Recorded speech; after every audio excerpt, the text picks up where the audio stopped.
Nonstop News now at 7 claims that ICE is illegally detaining a U.S. citizen here in Atlanta. Well, right now she's being held in a private prison. Atlanta News first investigative reporter Andy Parati uncovered how companies are profiting millions off of immigration arrests like hers.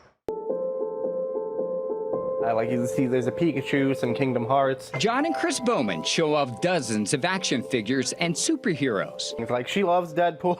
As you can see, there's a lot of Deadpool stuff. Collected by their mother. Characters that are usually somehow abandoned by society for some reason. In a room that brings them joy and heartache.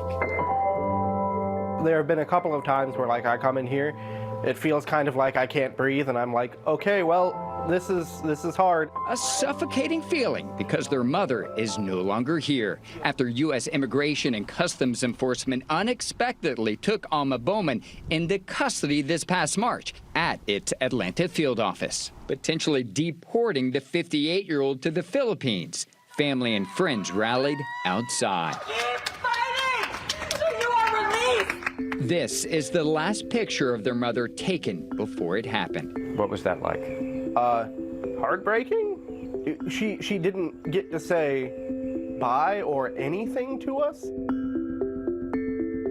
Within hours of taking Alma into custody, immigration officials took her here at this detention facility more than 140 miles away, where she remains today.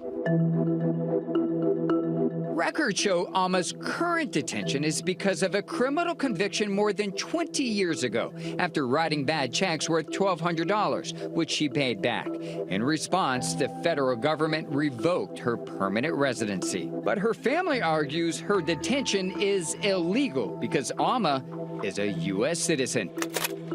While born in the Philippines, military records show her father, Lawrence Bowman, was an American citizen, originally from Illinois.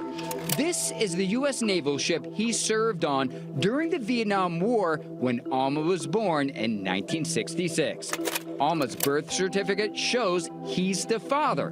Her parents moved to the U.S. when Alma was 10. She's lived in Macon, Georgia, nearly 50 years. Does she know anyone in the Philippines? No, no one at all. Would she have any support if she was forced to go? Nope.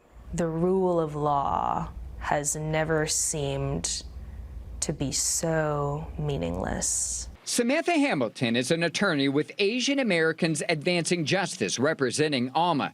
Until this past March, she says ICE allowed Alma to live at home and check in about once a year since 2020 while she worked to prove her citizenship. What changed?